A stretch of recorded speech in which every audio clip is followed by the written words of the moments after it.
Welcome to the weekend special of the Trauma Unit Podcast. I'm the host. My name is John, and I have a featured guest. Hey guys, it's Bree James. And today, we're going to be talking about self-care. Now, I know self-care can be recognized from different variations, different thought processes. It really just has to do with your interpretation of what self-care is. Right. So, what would be your first interpretation of self-care? Well, I kind of like how you said it can be about different perspective, different intake. You know, the different names for self-care is like empowerment, you know, self-support, internal love, self-love.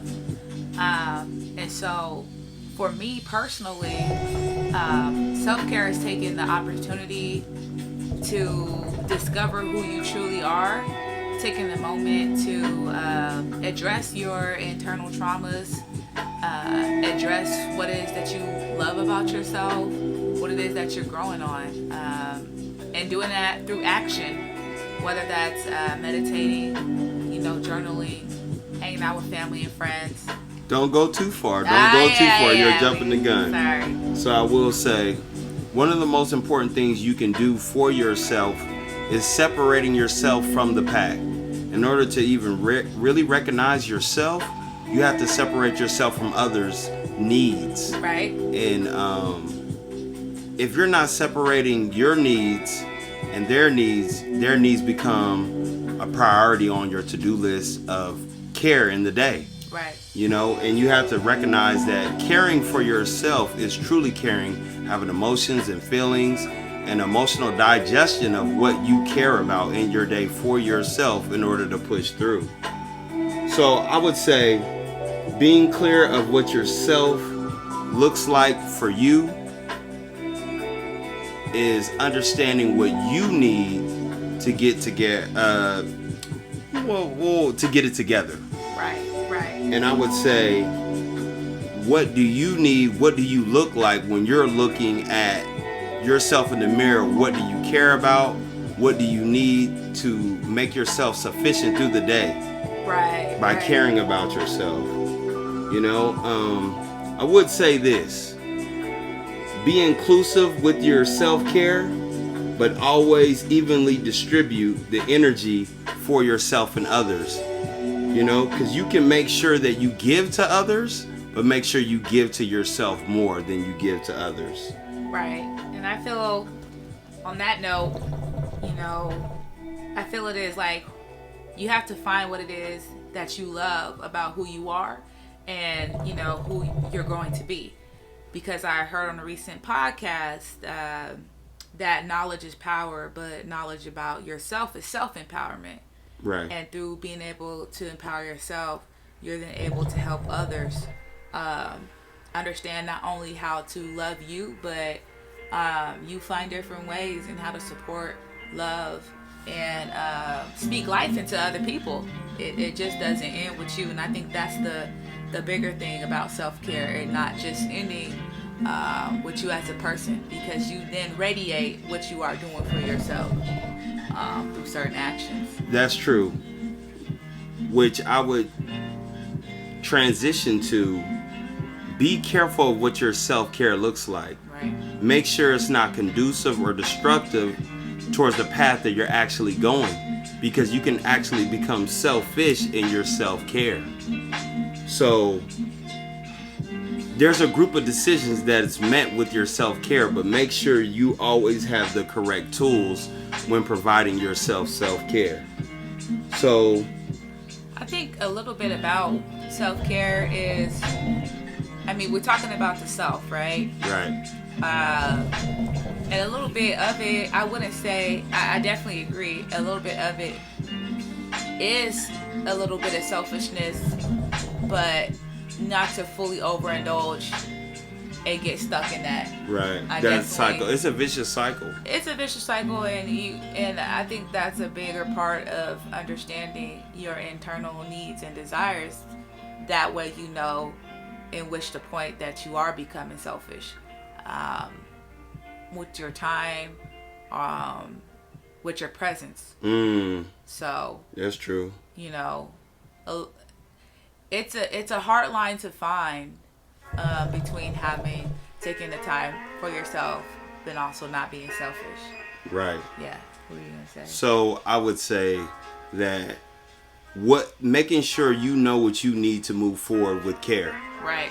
Right. You know what I mean? Make it clear to not only yourself but those around you what you need to move forward to show appropriate care for yourself. Right. You know? And in that caring, you should always make love the top priority. You know, that should be your most important tool in self-care. Make sure that you're doing everything with love for yourself, because if you're doing something with malintention I don't know the word, but if you're doing something that is going to make your caring malnutrition, that's the word that I want to say, which is weak, you need to reorchestrate the way you have your tools and what you're doing, because you're going to cause more harm to yourself than anybody else going out of your way to perform the self-care, for yourself. And I would say there's different stages of self-care. Right. You can start off on your lower level, which is drinking water, just basic nourishment to your body. And then you elevate to nourishment for your mind and your body, your soul, your mentality, and all, and that's throughout the day. You perform self-care acts for yourself, And I would just say it's a process to self-care. Building a healthy routine in which you want to perform it and how you want to perform it and who you want to perform your self-care acts with. Because there's people that want to join in your self-care because they love you enough. But you have to love yourself enough to do it before anybody else walks into your life or walks into your day. Right. You know what I'm saying? That makes sense. I think it definitely, your comment about there's levels to it, I think it starts off a little bit of like, kind of like with goals or your foresight of what it is that you're trying to do in your life or internally. Mm-hmm. I think the biggest thing with understanding self-care is to acknowledge what's going on mentally, what's going on emotionally, where is it that you want to go with those things that's going on with you internally. Because like I said before, it definitely transcends to how you speak to people. Right. It translates through the actions that you take. Because when we make internal decisions, that's coming from inside, and that starts with how we treat ourselves. Right. And so a starting level will probably be, identifying that. Right. Identifying what it is that you, want from yourself, how you treat yourself and treat others. Sorry, not to navigate through. No. I mean, it makes perfect sense what you're saying. Because there's different stages to self-care. There's different stages to self-love. Self-care and self-love is completely different, but they coincide and interact with each other. So you don't have to be extremely in love with yourself to care for yourself and do caring acts for yourself. So really it's just establishing the priority level in the areas that you're weakest to improve the caring for yourself. Because, sometimes your mind is right, but your body isn't right. Sometimes your body is right, but your external isn't right. When I say the body, I mean your health, the inside of your body. So you're not nourishing that enough. And then you go to the external. Is your hair cut? Are you well groomed? Are you looking good? Are you smelling fresh? All these things have to do with self-care, but they all take necessary steps. It takes you going to the store to actually find the products that you need and striving to get the best products for your body, because you are the vessel that obtains all the good self-care. Right. And what I mean? Yeah. And really knowing what good self-care is encouraging somebody else to step up their self-care. Right. And I think that's a good point to identify, because it reminds me of the idea that some people, well, I won't speak for others, but I'll speak for myself. At a certain point in time, I didn't indulge in self-care because it takes work, right? And it was work that I didn't have the time for. So in that instance, knowing what to put in my body, supplements, knowing what to use that will make my skin feel softer. Yeah, your body to respond. Right, and then in return, I'm appreciating my body more. Right. The stuff to use in my hair, the food to eat that will, cater to the goals that I'm trying to achieve. For me not to just look good, but for me to feel good. You know what I mean? And so, maybe people are able to relate to that. And the necessary steps to achieve self-care, it does take work, because you're researching what your body is going to respond to, and it's sometimes trial and error. But I do encourage those people to know that it is possible. You're able to understand what it is that your mind, body, and soul and the physical will need. Because at a point in time, we do understand that it may not be through the most healthiest habits, but it's the type of self-care for ourselves, or what we need at the time. Right.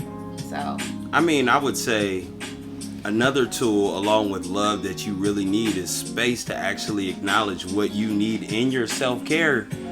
You know what I mean? Because many don't have healthy tactics of building self-care. They're either mimicking somebody, or they're not really actually realizing what's actually good for them. Because we can all fall into the steps of burning sage in your house, or trying to meditate. Yeah. These things are not your things unless you feel most comfortable with those things. For sure. So for me, I would say I got trapped in the self-care of going to the club to listen to music, maybe having a drink more than once a week. Right. And then in your caring, you overly indulge and actually destroy yourself and destroy the process in which you're growing at. You can stunt your growth with overly indulging in your self-care. So you have to understand that some things are going to be good for you and some things are going to be bad for you. Yeah, I feel that. In your self-care. For sure. One of the ways. Let me add one more thing. Okay. Along with love and space, touch. Touch is very important. How you interact with your own body. Do you massage your feet for more than a couple seconds? You have to really take the deep care within yourself. Go ahead. Sorry. No, you're good. I was just going to talk a little bit just about what we were saying before, but to your point, getting to know yourself on an intimate level, physical level, spiritual level, it's all important. Definitely, self-care is high on the priority list in a time where self-reflection is at an all-time rate. You're inside the house. You have too much time to overly analyze yourself. You have too much time to overly care about yourself without caring about anybody else.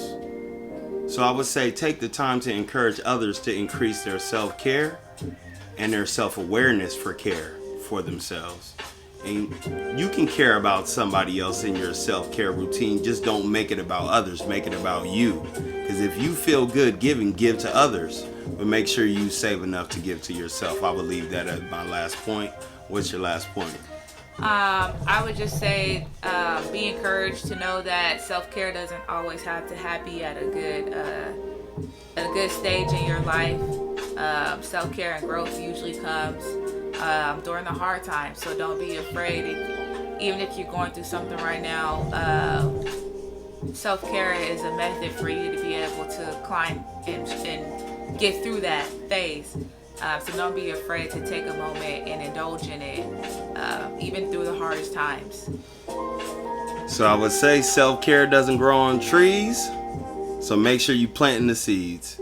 Good morning, good night, and I hope you enjoyed the weekend special of the Trauma Unit podcast. Once again, my name is John.